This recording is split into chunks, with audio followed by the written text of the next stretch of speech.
Hey, everybody, and welcome back to episode 36 of Diary of a Sales Engineer. I'm Ryan Krueger, joined by my favorite co-host ever, Sameer Sahay-Kausar. and today we are going to be talking about how to deal with prickly characters. This is actually some inspiration for me from one of my current sales managers right now, who's been using this terminology of prickly.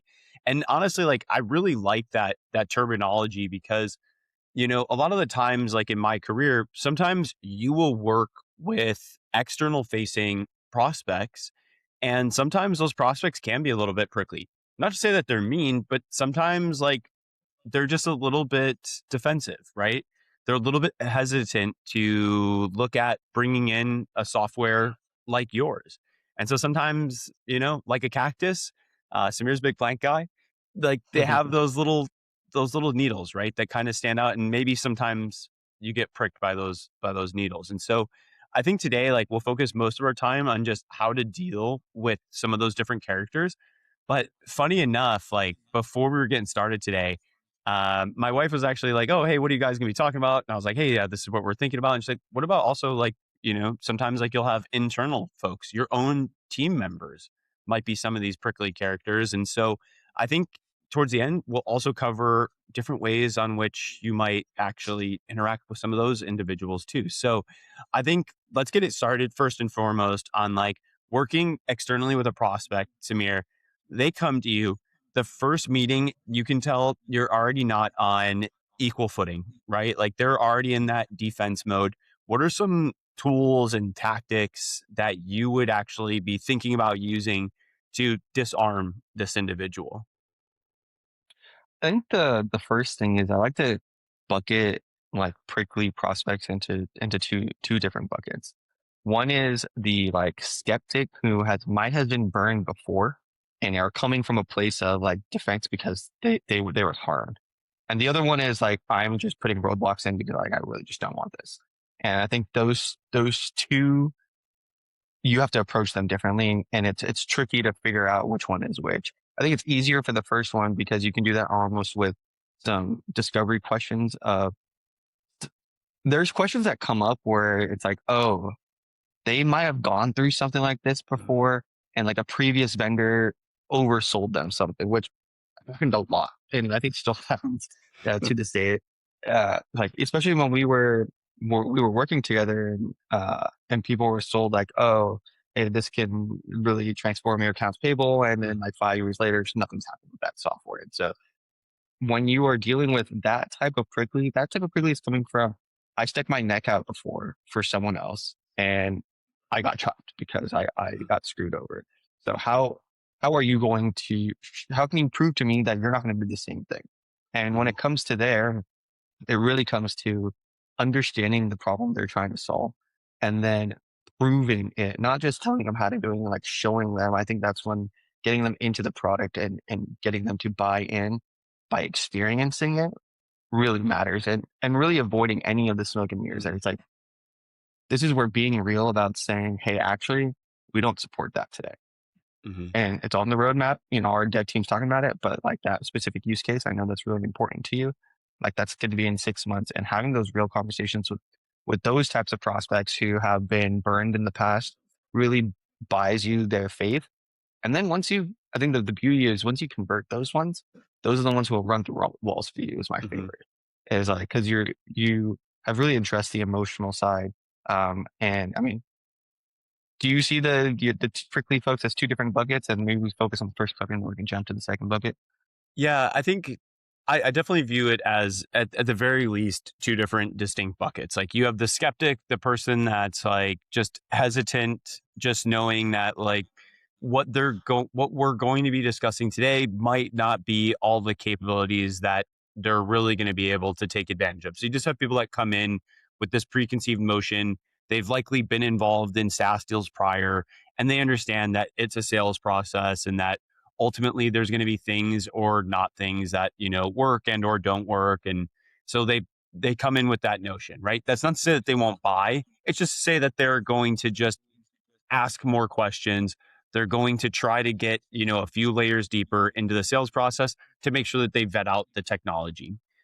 Then I think you have the people that are just like the roadblocks, like you mentioned, the people that just like genuinely don't want to be there, don't want to do it. They have other priorities. They've been told from the business, like, hey, you need to go and sit on this call. And so they're just not invested.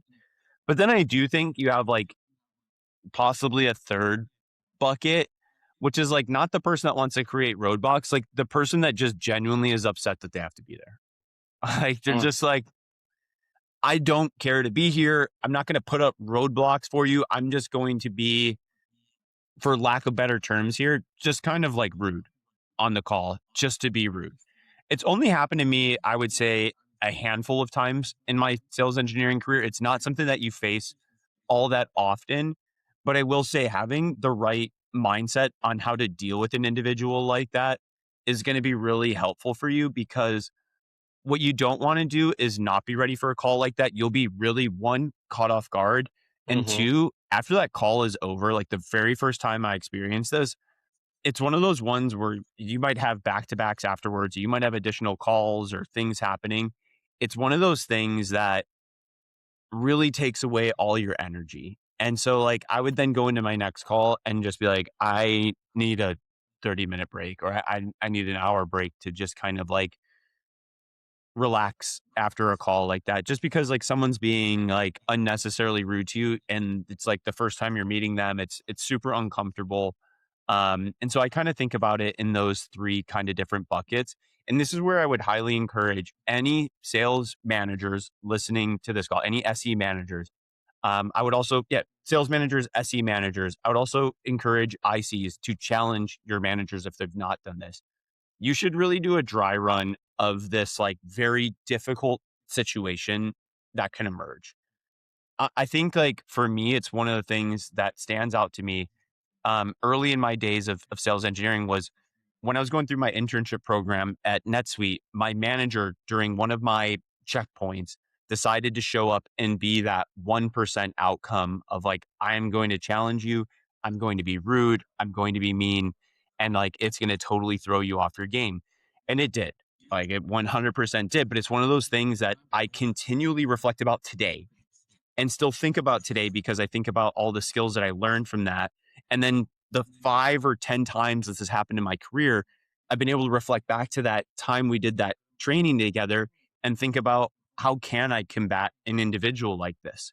So instead of like meeting them face to face, you try to like step to the side and say like, hey, okay, like I hear what you're saying. How can I help you? Like, we're on today's call. Like, why did you take today's call?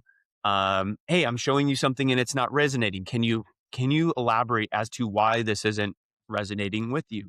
And even though they might still continue to be mean or rude throughout the entire call, you're taking it from an approach of like, let me help you, help me understand, and we can figure this out together. And maybe you carve out a path where they're not as mean. And then final like pro tip I have is like, honestly, just smile. Even though like Yeah. it's hard when people are being really mean to you, just to smile. But that disarms folks too, because it's like, oh man, like this guy's just approaching it. I'm not going to let it affect my energy on the call, at least not to the buyer. um, and I think that that's really helpful, even though like after the call, I'll walk away and like immediately, face goes from smile down to like here. Maybe I call my rep and I'm like, hey man, like I just need like 30 minutes. Like I can't talk about this yet. It's just not like a conversation I want. But I kind of think that there's three maybe individual buckets there. Cause I've definitely met that last bucket, which was like, they weren't just putting roadblocks to make the deal hard. They just showed up and were like, I don't want to be here. Yeah. They're just genuinely in a bad mood for Mhm. whatever is going on in their own life. And I definitely like the smile. And there's like, if someone is being, I don't want to say aggressive, that's the wrong word, but just like intentionally rude or just rude, smiling back and like continuing the conversation with a smile on your face makes a big difference. And just like killing them with kindness. It's like really hard to be it's really hard to be mean to someone who's continuously not being nice to you, Mhm. just like psychologically. And I think also in those situations, some more like tactical stuff, oftentimes you're not one on one with that one person. It's usually a group setting from the prospect side. Like they have different members on the call. There was a goal for the call, which is like Mhm. before going into the call, ensuring that you and your rep know what the goal of this call is, having a light agenda on the call. Those things are still important, because in situations like this where someone is derailing the call and trying to drive it into a place that may only make sense for them, but there's 4 other people on the call, you can lean back saying, hey, our call was to focus on this XYZ business process you all had. I understand your questions. They're really important. Can we maybe carve out time one-on-one for us to discuss them so that you can take control over the call? Because a lot of times they will pull you into directions that you may not have been prepared for. And it's up to us as SEs to do audience management. Mhm. Like, for those of you who know or don't know, I do magic, very close up card magic. And one of the things when I am delivering this to groups is being able to identify who is going to react in what manner. There are also like 3 different audience members in magic. There's the people who are like, holy cow, that was so cool. Do it again. That is Ryan. That is Ryan right there. Then there's the people who are just like dumbfounded and don't make, like, they're stoic, their face is blank, and they're just like bamboozled so much that there's no emotion. Then there's the third, and those are the people who get angry because they don't get it. And so, like, those are the ones that really early on I can identify of those 3 when I'm doing it in a group. And I focus on the ones who have the reactions like Ryan to be kind of the main interaction between me and the group, because they're the ones who are going to bring the energy up. And so, like, similarly, being able to understand your audience as you're doing your demos, your calls, and being able to manage it so that as soon as one of these prickly, I want to say prickly pears because of alliteration, but like one of these prickly posts are coming in and shifting your vibes, and all of a sudden your path has changed, you can steer it back, and being like, hey, like, those are really important questions, and I think it's going to take a little bit more than a 30-second answer here. Or can we set up time 30 minutes after the fact, and we can really address those things. But yeah, there are going to be people, and similarly, I've only run into it maybe like 4 times over the last like 8 years where someone has just been in like a bad mood. And one time I actually got a message after the fact saying like, hey, I'm sorry for Yeah, bad mood. Was in a bad mood today. bad. Yeah, I've gotten Yeah. that email too of just being like, hey, I know that today's conversation didn't come off well. I've gotten the apology email too. It's amazing. Most people like don't want to show up and be rude like that, right? Like they just don't want to be that kind of individual, but every once in a while it can happen. And I think that's kind of that third bucket I was saying where like some of these people just show up just like super rude.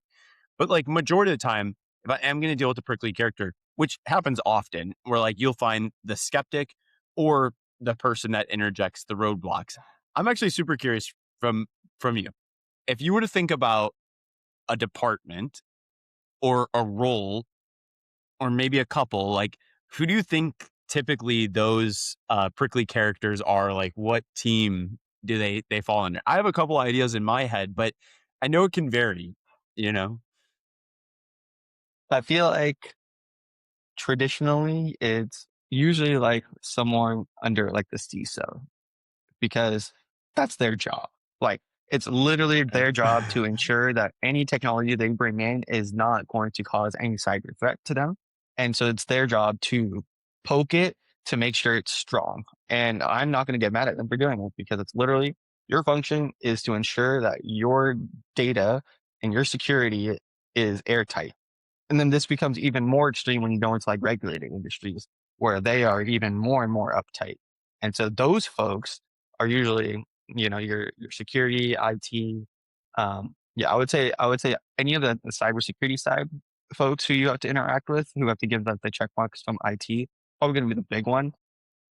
And that sometimes, especially if you're selling into like the go-to-market stack area, I feel like red ops sometimes can be a roadblock, and more technical RevOps who have built a lot of custom code to help run the go-to-market function, I feel like sometimes can be a roadblock. But what came to mind for you? Oh, dude, architecture and InfoSec, like Yeah, InfoSec. they are always the squad that is going to be the ones that ask the questions that challenge you, that they're the kinds of objections you never even heard before. You're like, I've done 100 of these kinds of like security and architecture calls. And yet for some reason, with every new organization I work with, there's always somebody from one of those departments that asks me some question that I've never heard before. And you're like, okay, yeah.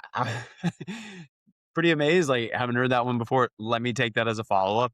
I will say, like, there's two critical things that I think I do that I would encourage all of you to do if you're working with some of these individuals.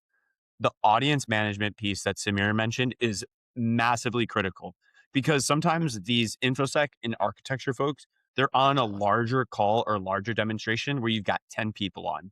And so you've Mm-hmm. got like your primary audience or vertical that you might be selling into, whether it's HR or IT or sales or finance, whoever it is that you're selling into. But then you have one of these individuals on that call. And sometimes what happens is they'll start asking you these like deeply technical, architecturally related questions. And if you dive into that conversation as a part of that larger team call, what happens is you actually draw away from what's important, which is like showing the value that your product brings to the group that you're selling into. But also, you are now boring the rest of the team on this stuff. So you want to be really mindful of, if you have quick answers to help that individual and move them along from a skeptic into a believer, it's helpful to do that, right? Like they ask you like, hey, do you have your SOC compliance? Like, yes, we have our SOC compliance. If they say like, hey, like, can you tell me like the way that you guys are orchestrated and what types of underlying databases you use and blah, blah, blah, that's a great opportunity for you to go into that audience management piece and say, hey, the purpose of today's call, so back to the agenda, was to show the value of the product and to jump into a few use cases that we had prepared. If we do that today, I won't have time to do that. And because we have the larger team on, I want to make sure that we focus on those. Can you and I find 30 minutes together to meet one-on-one and discuss this? Or if there's other individuals here that are interested, can we loop those in and can we schedule that at the end? Awesome. You've now singled that person out where they, one, feel heard to say like, he's not ignoring me. So he's going to answer the questions that I have. Two, when you do that one-on-one session or that other group session with the right team, it allows you to dive deeper into those conversations and really build a relationship with that team. And sometimes that team can be the biggest unblock to actually selling a deal. So like if you just build up a bunch of champions from the skeptics, what happens is they'll actually go back to the business and the verticals or whoever you're selling into and say like, hey, where are we at with that solution? Are we still bringing them in? And sometimes that conversation actually helps sell and pass through and actually accelerate things from happening. So I always like to just like take that and single that out and pull it out. Now, like, again, if I'm just on with the architecture team, I don't want to like take, if like I'm on with like 5 people from architecture and InfoSec and somebody asks me like a really deep question, it's better for me to go deep on that call and not say like, Mm-hmm. hey, can now I schedule another session with just you and I? Like you want to have that in that session we have the right team on. The second thing that I would say is like, raise your hand and say, I don't know. Like, just, it's fine. Nobody expects you to know everything. And in fact, sometimes these folks are asking questions to make themselves look good in front of their management team or the other people that they're on the call with. And sometimes it's not really important. So like, it's good to like, one, just say, I don't know, take it as a follow-up. Two, ask them why. Sometimes if you ask why, they'll be like, oh, I don't even know. I was just curious. And if it's just curious, then you don't have to actually take it as a follow-up. But if you do take follow-up, okay, mission critical here on the follow-up. 24 to 36 business hours, you should have a follow-up response drafted to that person and actually like responding to them. It, there's nothing worse or like, which will like decredit you than when you say like, I'll figure that answer out and then you just don't go and do it. I know that's easier said than done. I'm not going to sit here and say that I've batted 1,000 on that in my career, because I know I've definitely said I'll do follow-ups and I haven't gotten to it, but you want to be very good about making sure that you do those follow-ups. And that will also build credibility. And if they are a skeptic and you send those follow-ups and they don't go and do the homework to actually like read through them or follow up, you can assume that it's resolved. And that will also move the deal forward, because they're going to say like, oh, well, they did it. And I, whatever, like they get the thumb up from me. Like the software is good to go from my side. So those are a couple of things that I like to call out as like mission critical, super important. I love the call out that you had on the audience management piece. I think it's one of the like more single important things we can do as SEs is Mhm. just own the meeting. It's like own the meeting in entirety. If you feel that you are straying from the goal of the meeting, I really think there's nobody better equipped to do that than you as an SE. But your AE should also be helping you out on that front too. If they sense that like we're going down the wrong direction and you as an SE haven't caught on yet, or maybe in your head you thought it was going to be a quick response, but next thing you know, you've had like, two turns.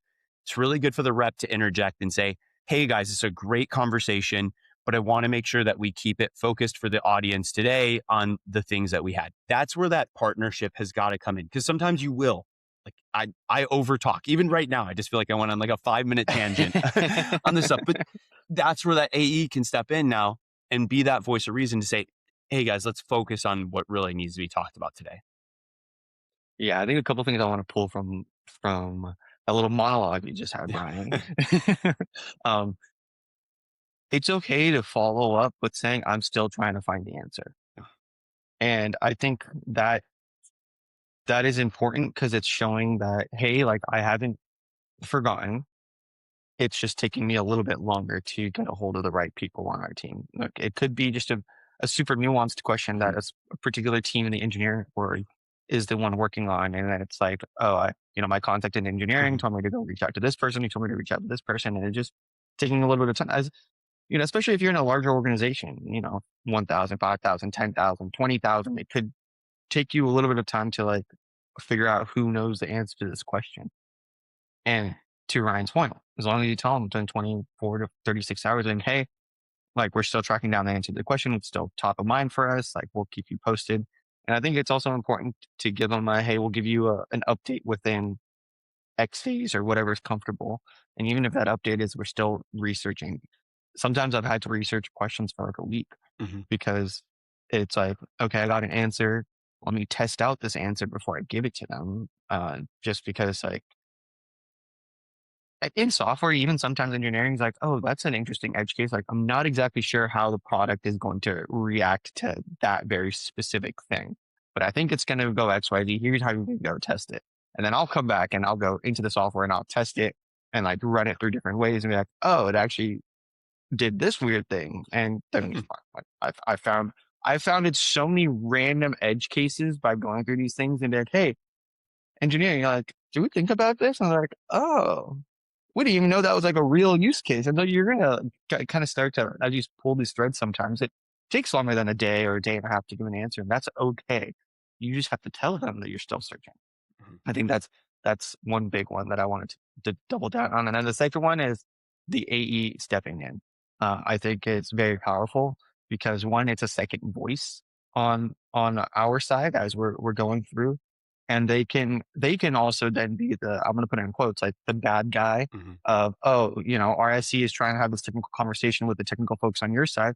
I see the value in that, but hey, can we step that out? We have the business here, hey, we might have like a VP or a senior director, and it's like their 30 minutes of time is there's like a lot of money on some of these calls, just like from pure salary perspective, if you think about it. I don't know if you remember, there was one company that literally they would put the dollar value of how much Yeah. the call costs on their meeting invites. And like since I saw that, I started thinking about okay, there are like 6 people on this call, and we have like the CRO, the senior director, like on these calls. Like this needs to be like a very efficient call, and we can't get pulled into one of these Mhm, like technical rabbit holes because it all of a sudden loses value for 90% of the call. mhm, So I think being having a conversation with your AE before, even mhm, like, hey, we noticed that like one of the InfoSec guys is going to be on the call or gals is going to be on the call. If we go down a rabbit hole and I start to get pulled in, can you step in? And can you like help us get back on track? Like, can we keep each other accountable and trying to get through, mhm, this chunk of things that we have strategized on to get through this call so we can push it forward. And, I tend to like mhm. ramble on certain things. And if I get pulled down that hole, like, catch me. It's almost uh, like free climbing, tandem free climbing, where like you guys are both strapped in and if you slip, your partner is there to catch you. So I really like that call out. And AEs, if you're listening, have the conversation with your SEs as well. And SEs have conversation with AEs, like just catch them. Let's make sure we don't go Yep. down rabbit holes that we shouldn't be going down. Mhm. I love that. I love that idea of just like making sure that you catch each other because it is really important. Like sometimes it's just not, it's easy to get pulled in one direction and it's easy to feel like the person that's asking the questions is really important. You want to make sure that they're heard. And sometimes like you end up spending too much time. And when you spend too much time, it distracts from everything else. I will say like the thinking about the cost of the call for the buyer is really important. It's a weird signal that I'll actually call out all the time to my reps. I was actually working on an opportunity super early stage. They brought in like a bunch of people from their side, and afterwards, my rep and I are debriefing, and he's like, "Hey, what do you think? How do you think the call went? Like, where do you think they're at?" I'm like, "Well, I think it's early stage, but I also think that was a really expensive call for them." So that tells me that I believe that they're probably a bit more serious than what they've let on. Because you've got that many people in those high positions. You just break down the cost of that call for them. It was quite expensive. So why would they have all these resources on a call like that unless this wasn't a priority for them? So now you and I should maybe think a little bit differently, even though we heard it's early stage. We should think that there's a bit more momentum behind this than there might be. So it's an important conversation for another day, but I will say I like thinking about that because you understand like how much of a priority this call is for an organization that you're talking to. Um, and I really like this idea of just like, hey, I'm working on it, give me some time. It's not always going to be something that you can get an answer to. Sometimes you have to reach out to engineering. Sometimes you have to reach out to engineering and product. Sometimes you have to reach out to engineering who needs to reach out to somebody who needs to reach out to somebody before you even get that answer. And then you go test it and it doesn't respond the way that engineering is telling you how it should respond. And then you got to go back again and say, hey, let's dive a little bit deeper into this. And those opportunities for you as an SE are critical because one, I think it really builds your technical abdomen within the product of just understanding how things work and function. And anytime I take those follow-up questions, it's just an opportunity to learn more. And when you learn more, you have a lot more that you can bring on a call. And eventually you'll face that objection again and you'll know exactly how to handle it. Oh, you know what's so funny? Like I was just on a call a month ago and I had this exact same question come up. And let me tell you what I heard from our engineering team because I chased this down. Uh-huh. That's a good story to I tell. think, yeah, that that is. And the thing as you're saying this is like, I've worked for a lot of global companies, and sometimes your engineering team is like on the other side of the world in like a completely opposite time zone. And getting the time zones lined up is sometimes I could send something in the middle of my day, but I won't hear back until like the middle of the morning tomorrow because they are in India or in Israel or in like Eastern Europe where they're done for the day by the time I have the question and they start their day when I'm sleeping. So all of those things are things to be aware of. And if you don't have a little bit of an intuition of where the engineering organization sits, like time zones, I think that was another thing. I was just like Mhm. another pro tip that I never thought about really until working for global organizations is that you need to buy like lead time for other teams too.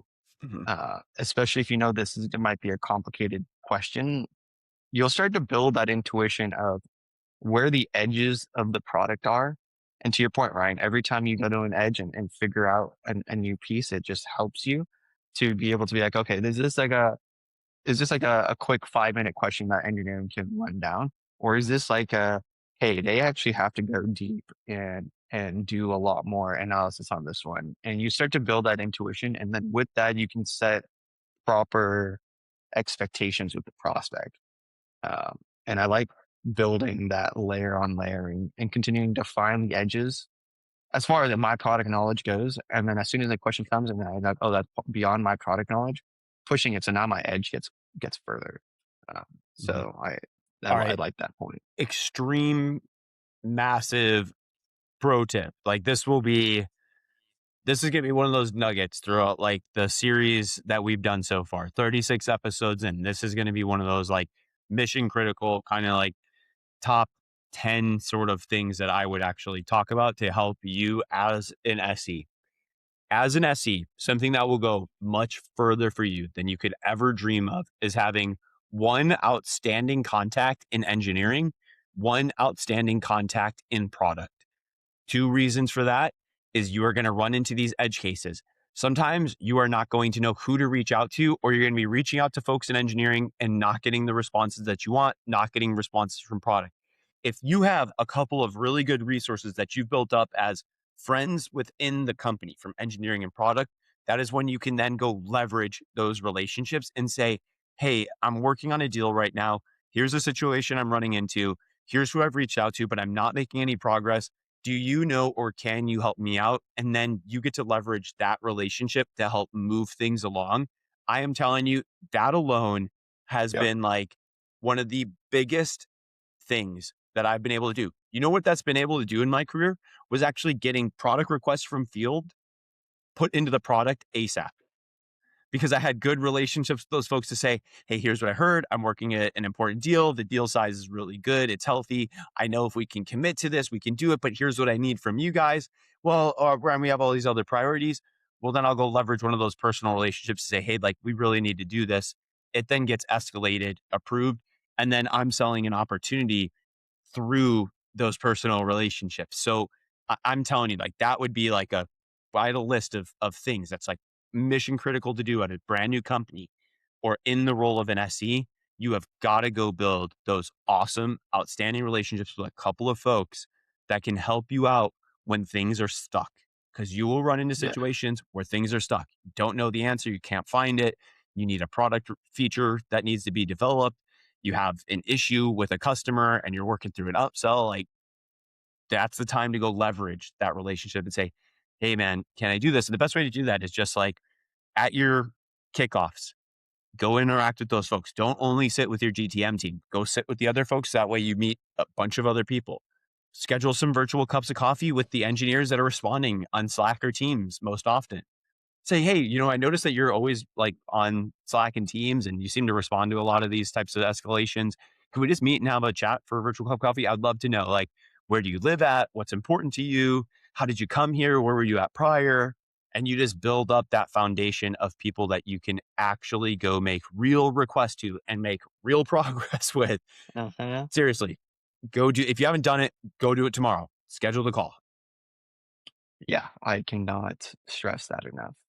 Having a good couple contacts in different parts of the business is going to exponentially positively impact your career. I mean, there's no other way of doing it. Companies are not built by one person or one team. It is very much cross-functional.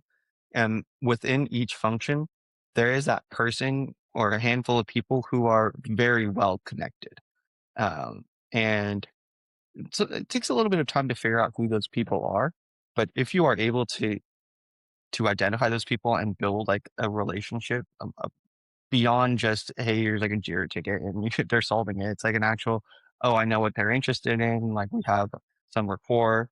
I remember when I joined a company during the happy hours, I would not talk to any of sales reps or any of the go to market folks. And I would go and figure out where the engineering team was hanging out and try to just like interact with them, talk to them, like play pool, shoot the shit, like, get to know them. And then as soon as something came up and I reached out for like some technical question, I was like, oh, we already have the rapport. We already like know that we both are into cars and like we'll talk about that lightly and then we'll go get into the weeds. And then if they like don't know how to solve this problem, they will know who does. Like, oh, hey, actually, this is like outside the domain of my team, but you should reach out to this guy because he's the or she's the one who actually developed this piece, and so they can probably give you a little bit more information. And then sometimes they have gone a step further and be like, hey, I'm just gonna set you up with like a Slack or a Teams intro saying, hey, XYZ, like Samir is interested in the new functionality you guys are doing. Can you just like help them out?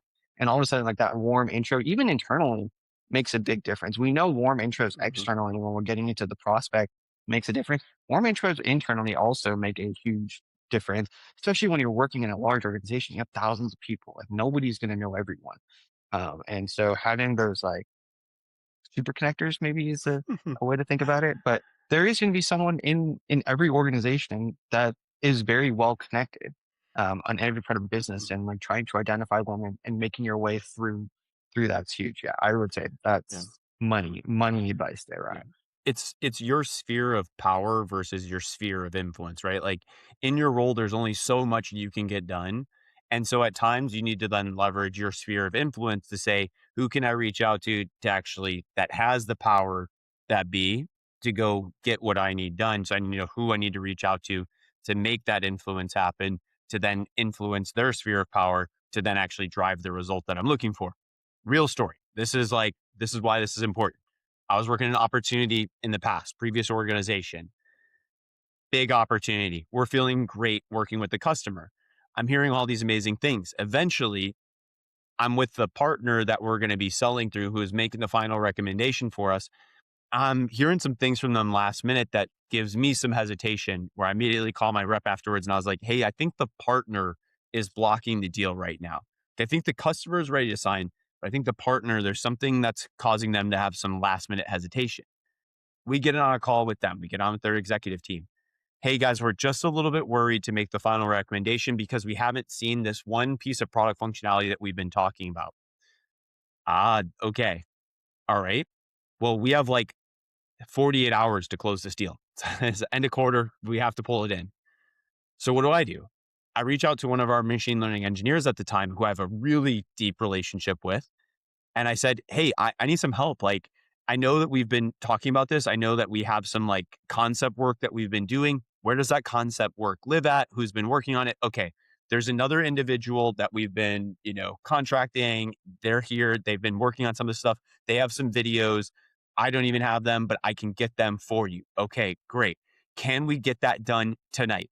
We'll see. I'm already in a sprint for some other things. Here's the situation. And now I'm leveraging my personal relationship to say, look, we've got to bring this in from a GTM side. Here, let me explain to you why this is really important. That if we miss signing this contract, what that's going to mean for us. Okay, great. Now can we go chase that down and can we get that tonight?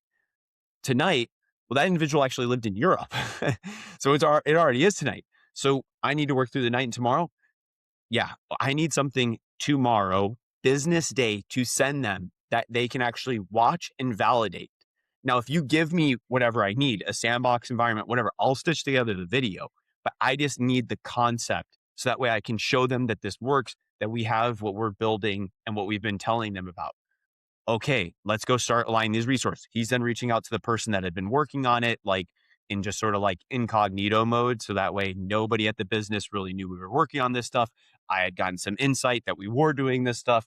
Now I've pulled that individual in. Now we're pulling this together. Next thing you know, I have a sandbox environment where I can actually do a quick video. Next morning, first thing, I log in, I record the video, I send it over to the partner.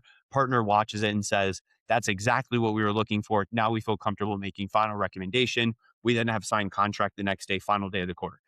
Like that is how important that relationship was. If I didn't have that personal relationship, I wouldn't have had the influence to drive that forward. We lose the deal 100%. We miss our number in quarter by not having that relationship. And that's why, like, I'm telling you, it's bullet list of top 10 things. You've got to build real relationships outside of sales engineering, outside of sales, outside of GTM, outside of marketing. You got to get with the folks that are actually building the thing that is actually making the plane fly. Yeah. I want to ask you, how sick did that feel? It's one of like the moments in my career I'll never forget, because I had a hunch, right? Like it was a hunch that made me feel that there was something we were missing. And I remember at the time calling my rep and just being like, because he wasn't on the call. He had something that was conflicting, and he's like, "Hey, it's just the partner. Why don't you get on?" And I said, "Okay, that's fine. I'll handle the call alone." And one person said one thing, and my spidey senses went off, and I was like, I have a weird feeling that they are blocking the deal right now. And I called him immediately afterwards and I was like, I just have this strong sinking suspicion. And I was like, I think we need to talk to their leadership team, like ASAP. Like we've got to do that. And sure enough, we got on that call and they opened up to us about that. They're like, we're a little bit hesitant, so we're not sure. Meaning like, I don't know if I can, like they're a huge portion of our business. And if this doesn't go well, then, like we lose that business and that's going to be, horrible for us as a partner where like our main revenue is coming from them. Oh, wow. Okay. The hunch feeling was amazing because I got it right. And then the second piece of saying, well, we need to chase this down and get it done. Like that just requires such a advanced senior level of like work, of sales, of engineering, solutioning, and figuring it out that by the end of that, that's one of those few wins in my career that was like the total fist bumps in the air, the yells, the pounding the chest afterwards, and the final celebratory moment later that day to say, like, it is time to celebrate a win like this because that was complex. That was difficult. Not everything's going to be like that, but having the skills to do it was huge. Yeah. I I remember that. Yeah. So I know we've talked about prickly folks outside business. I want to move us into the business because there's going to be some prickly players that we work with internally. And like, how have you like what are common one? I can think of a common one that happens, but like, how have you approached your situations and like, what comes to mind when I say a prickly internal person? God, like I think sometimes prickly internal person could mean um, a fellow sales engineer that you're working with. It could mean a sales rep that you guys are partnering with and things aren't going really smoothly. It could be an SE manager that doesn't like your style or the way you're doing things. It could be a SVP that doesn't like the way you're doing things. It could be a CRO that you don't directionally agree with on the sort of like proposed method forward of how we're to actually like sell and position ourselves in the market and find product market fit. So I think those are the kinds of like situations to me that just like jump out right away as to like where you are more likely to experience a prickly character.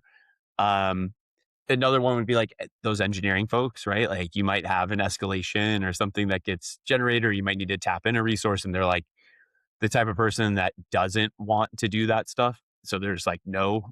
You're like, no, no, no, but I need you to be on that call, right? Like I need to pull in that resource. And they're like, no, I'm not going to do it. You're like, okay, great. Now I have to go to my management and the sales management to ultimately just pull you in anyways, even though you've Mhm. told me no. It's just awkward when you have to do that sort of stuff. Um, so I think those are kind of the situations I think of that you'll run into like more frequently as an SE. I think the way that you want to approach internal characters versus external characters is disarm them. Like if you feel that there's a relationship that's rocky already, like you got to get them in a one-on-one situation, pull work aside and just say, "Hey, I just want to get to know you. Like what Mhm. do you like? Like where do you live? What type of things do you do? Do you have kids? Do you have a partner? What types of things do you like to do with your partner? Like what are your passions?" And find some middle common ground to move the relationship forward.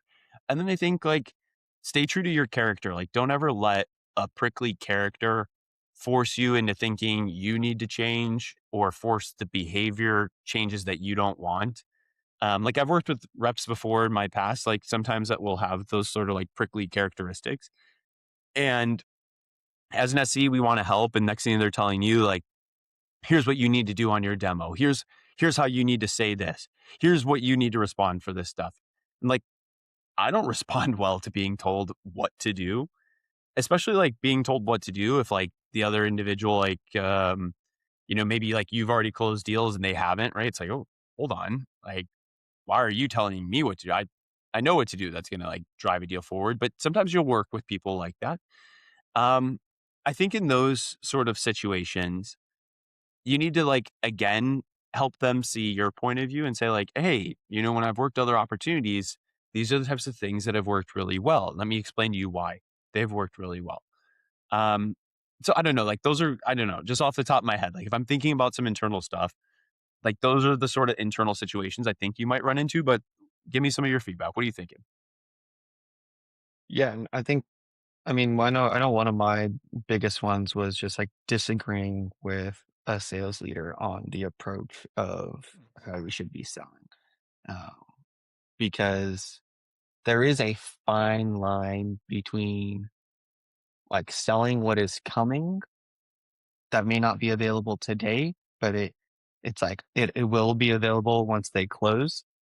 And uh, some leaders who I've worked with are a little bit more loose with that than Mm, others. And sometimes that makes me feel like uncomfortable because I don't feel like I'm being honest. Um, and I do understand there's a part of it where you're like, yes, you have to sell ahead of availability, and I get that. But then there's times where it's like engineering hasn't even committed to doing this yet. mhm. Like, how can we in good faith say that it's going to be there once they sign when they haven't even like scoped it out? And so in situations like that, I tend to like bring it up to my like leadership Yeah. team. And for that specific one, because one, I didn't have rapport with like the sales leader at all. I was too removed from that person because of just the way the org was structured. And but my manager did, and so it was like, all right. And my manager also agreed that this was not the right approach. Um, Other things I think when it comes to working with like a rep there might be some like disagreement. I always try to bring it back to like one, hey, where are the commonalities from like a Yeah. personal level? I love that one. That just helps us be like, oh, I disagree here, but we both really like playing Mario Kart Yeah. or what have you. And we can always just like bond on some like random thing there. But then also just reminding that person that, hey, like this is the goal. Like we both have this same goal. Like if it's your rep, hey, we want to close business. And I've closed deals here. I know you just started. This is what I've seen work. Instead of saying like my way is right, Yeah. it's here is evidence that we have done it in the past. And this is how we were able to do it. We ran into this situation. We approached it in this regard, and this was the outcome. And start positioning it that way, I've learned makes it better. But I think the easiest thing is just being like, hey, me and you are fellow humans. Me and you like these similar things. And so Mhm. we're more similar Yeah. than we are not. And then all of a sudden it's like when we have a disagreement, we can like intellectually talk about it rather Yeah. than like saying that we're two different tribes. It's like, oh, we're in the same tribe, but we just think about it differently, and let's figure out maybe Mhm. we take a little bit of yours and we take a little bit of mine, and all of a sudden we have like an even better solution. Mhm. But in order to get there, you have to figure out that common ground. And that common ground can be like we both really like making pasta for our partners. Like Yep. it can be something super esoteric and random. You just need one or two things that can be the common ground, and all of a sudden, like it really removes Mhm. those prickles. And there'll have to be like a little bit of common ground too on like the give get situation, right? So like if it is a little bit rocky, if it's a little bit awkward and you're doing that sort of like, let's find some middle ground, let's find some things outside of work that we agree on so that way we can get on the same page. And then they're telling you, here's what I need from you, but you think it should be a different way. Sometimes you need to meet them a little bit like in the middle to say like, all right, like typically I don't do this for a customer, but you're telling me you really need it because you think it's helpful. All right, cool. This time I'll do it for you. I'll build it, whatever it is that they're asking for. And then you send it over and say, hey, like, here, man, like, I thought this would be helpful for today. So that way, like, they feel heard and it doesn't feel just like one sided of you just saying, like, no, here's what we need to do.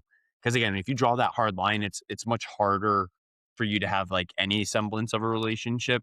And my final thought on the one with the sales rep is like, if you do have tension, sometimes I think it's a little bit counterintuitive, but you can just say like in the one-on-one, and I've done this before. You just say, "Hey, I sense a little bit of tension between us. Like, can we chat about it?" Uh-huh.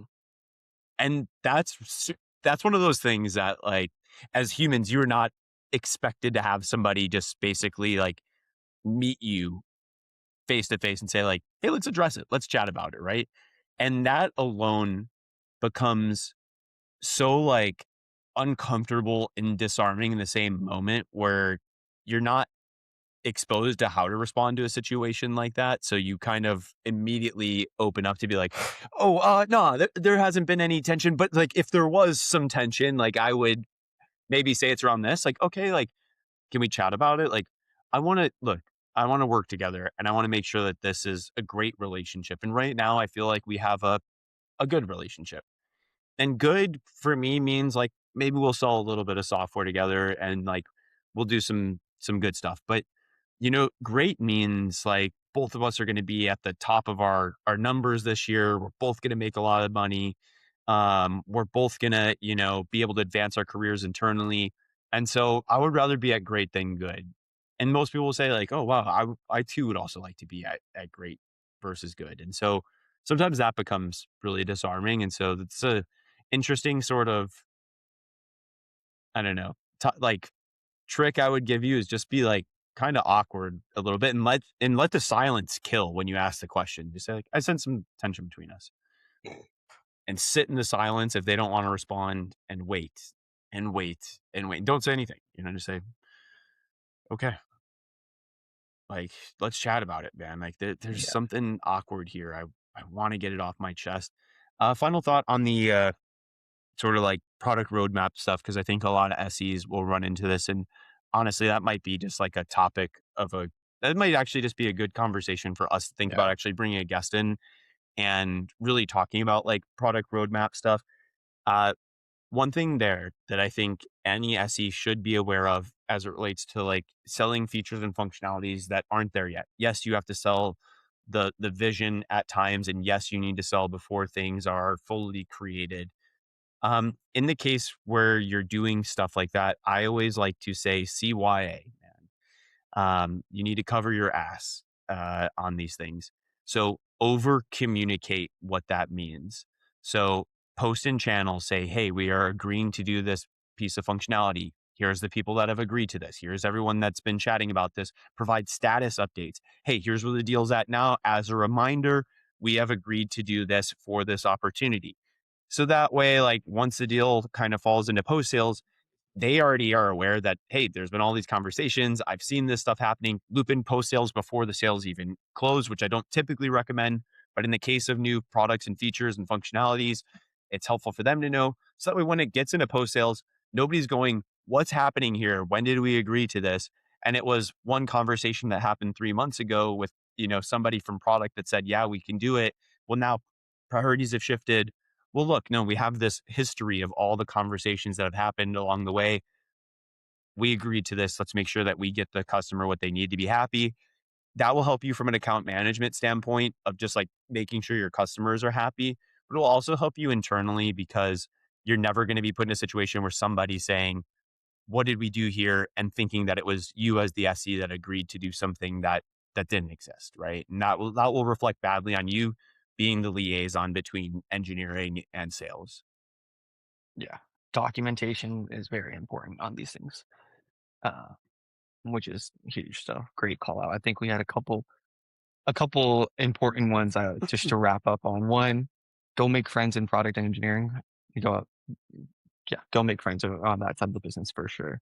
And then two, especially if you are selling, we'll call it selling futures, like note it down that it's being sold in the Slack channel or Teams channel and email just somewhere on Confluence page. Maybe you guys have a deal doc folder somewhere. Maybe you're using Salesforce, whatever it is. Like put it somewhere that the organization would be able to view and access, and also has historical record. So like put it in the record that you're agreeing to those things. Any last minute thoughts we should wrap up with, Ryan, that we haven't shared? No, just like, look, smile. Like let's land on like a very a very positive note. You're going to deal with prickly characters, internal and external, for the rest of your career. This is not going to be unique to today and only today or next week. And it might, you know, you might be at a place right now where you're like, hey, I'm not dealing with any prickly characters right now. That's this week. Next week, you will be. Eventually, they have a way of showing up. So it's good to have the right skills and mentalities of how to be able to handle those tough situations. I think the best way you can do it is just smile, just be positive. Just remember that people are going through things in life that aren't always related to work. And so sometimes like you might work with that prospect who really just like shows up with a bad attitude. I've gotten the apology email. Sameer's gotten the apology email. My assumption is a lot of you listening to today have probably gotten that apology email too. So just remember, sometimes people are going through things that are outside of your control and it's not necessarily directed at you. And sometimes it gets directed at you. That's all right. And that's why I say just smile, because the last thing you want to do is be confrontational with those folks. It's not going to go well. And that's why I say it's a good idea to dry run those situations, because if it's your first time experiencing it, there could be a combative side that kind of comes up, say, like, let's confront this. It's not going to be the right way to handle it. It's not going to be the right place to do it at. Best thing you can do is just smile through it, kind of like let them pile on. And then hopefully, maybe like later that day or the next day, you'll wake up to that apology email. Yeah. All right. Well, with that, we'll chat with you all next time. See you, everyone. Peace.